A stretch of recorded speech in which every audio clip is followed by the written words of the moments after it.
অসীম শক্তিরূপী দেবী রণসজ্জায় সজ্জিত হয়ে আবির্ভূত হলেন রণভূমিতে।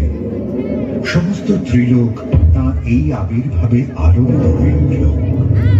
দেবী সিংহের ওপর আসীন হয়ে তাঁর মহাশঙ্খধ্বনি দিয়ে জানিয়ে দিলেন তাঁর আগমন বার্তা। অসুর বাহিনী দেবীর এই রণহুঙ্কারে কম্পিত হয়ে উঠল।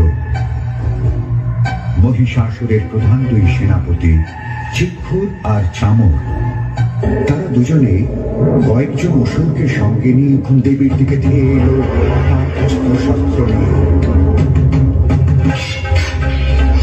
দেবী তার দৈবিক ধার দিয়ে তার মস্তক ছেদন করলেন। চিক্ষুর ক্রোধে উন্মত্ত হয়ে উঠল। দেবী তখন তার রণহুঙ্কারে 10 দিক উদ্বেলিত করে চিক্ষুরকে সুদর্শন চক্রের আঘাতে ছিন্ন ভিন্ন করে দিলেন। এই দুই সেনাপতির নিহত হওয়ার খবর পৌঁছল মহিষাসুরের অত্যাচারে জর্জরিত আর ক্রোধে উত্তেজিত দেবতাদের মিলিত শক্তি ও তেজরাশি একত্রিত হয়ে এক অপূর্ব স্ত্রী মূর্তি প্রকাশিত হল।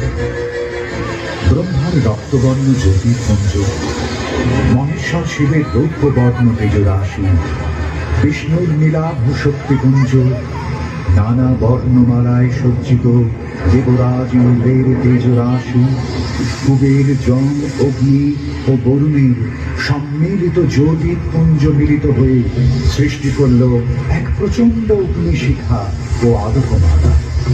দেবতাদের প্রবল আগ্রহ ও ইচ্ছা শক্তির কারণে সেই উজ্জ্বল তেজরাশির মধ্যে থেকে সৃষ্টি হলেন মা আত্মা শক্তি মহামায়া দেবী দুর্গা।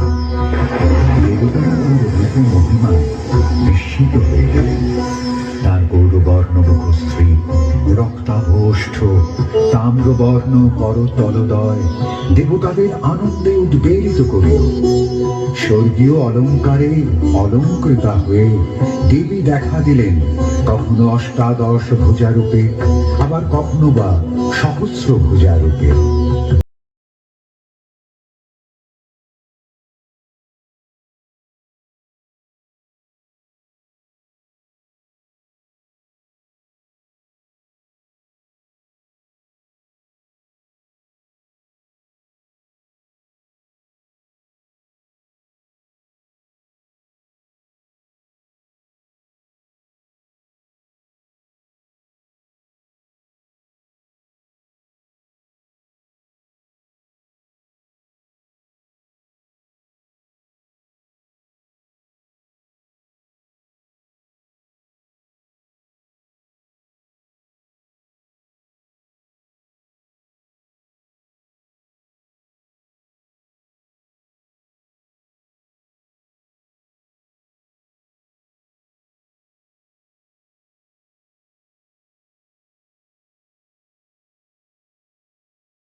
তার দুই সেনাপতির মৃত্যু সংবাদ শুনে বিস্মিত হল মহিষাসুর। সে জীবনে কোনো নারীর এত পরাক্রমের কথা শুনে। মহিষাসুর তখন ক্রোধে উত্তেজিত হয়ে অস্ত্র শস্ত্র আর অলঙ্কারে সজ্জিত হয়ে অবতীর্ণ হল রণক্ষেত্রে। দেবী আর মহিষাসুরের যুদ্ধ এত চরম পর্যায়ে পৌঁছে গেল যে দানব ও দেবতারা সকলেই কম্পিত ও শঙ্কিত হয়ে পড়ল। বিরালাক্ষ দেবীর সঙ্গে যুদ্ধ করতে এলো। সেও দেবীকে উদ্দেশ্য করে বিষাক্ত তীর ছোঁড়ার জন্য প্রস্তুত হল। দেবীও ক্রুদ্ধ হয়ে তার দিকে তীর নিক্ষেপ করে তাকে বধ করলেন। দানব অশিলমা বিরালাক্ষর পতন দেখে এগিয়ে এলো। দেবী তাঁর ত্রিশূল দিয়ে অশিলমাকে বধ করলেন। এবার এগিয়ে এলো মহাবন। দেবী বজ্রাক হাতে থেকে বধ করলেন।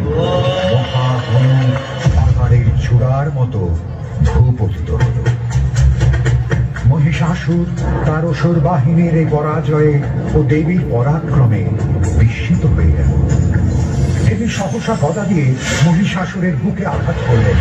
প্রবল শক্তিশালী মহিষাসুর দেবীর অতর্কিত আক্রমণে জ্ঞান হারালেও পর মুহূর্তে ফিরে এসে দেবীর সিংহকে আক্রমণ করলো তার গদা দিয়ে। দেবীর বাহন সিংহ তখন তার নখ দিয়ে মহিষাসুরকে ছিন্ন ভিন্ন করতে উদ্যত হলো। সঙ্গে সঙ্গে মহিষাসুর তার রূপ পরিবর্তন করে সিংহের রূপ নিল। দেবী ক্রোধান্বিত হয়ে মহিষাসুরকে লক্ষ্য করে ক্রমাগত বিষাক্ত সাপের মতো তীর নিক্ষেপ করতে লাগলেন। মহিষাসুর তখন তার সিংহ রূপ ছেড়ে পুরুষ হাতির রূপ নিল। তার গর্জনে চারদিক কেঁপে উঠল। তার সুর দিয়ে পাহাড় পর্বতমালাকে সে নাড়িয়ে দিতে লাগলো। দেবী তখন ক্রোধে তার দিকে সুদর্শন চক্র নিক্ষেপ করলেন।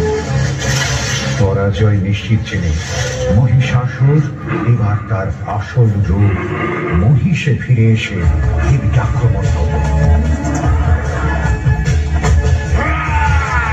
ত্রিশূল হাতে তৈরি হলেন শেষ যুদ্ধের জন্য। শুরু হলো ভীষণ যুদ্ধ। 9 দিন ব্যাপী এই যুদ্ধের অন্তিম ক্ষণে উপস্থিত দেবতারা তাদের আশীর্বাদ স্বরূপ পুষ্প বৃষ্টি করতে লাগলেন। দেবী চন্ডী মূর্তি ধরে ত্রিশূলে বিদ্ধ করলেন মহিষাসুর। আর সুদর্শন চক্র দিয়ে মহিষাসুরের মুণ্ডচ্ছেদ করলেন। তার রক্তে পাহাড় পর্বত নদী রক্তবর্ণ ধারণ করে।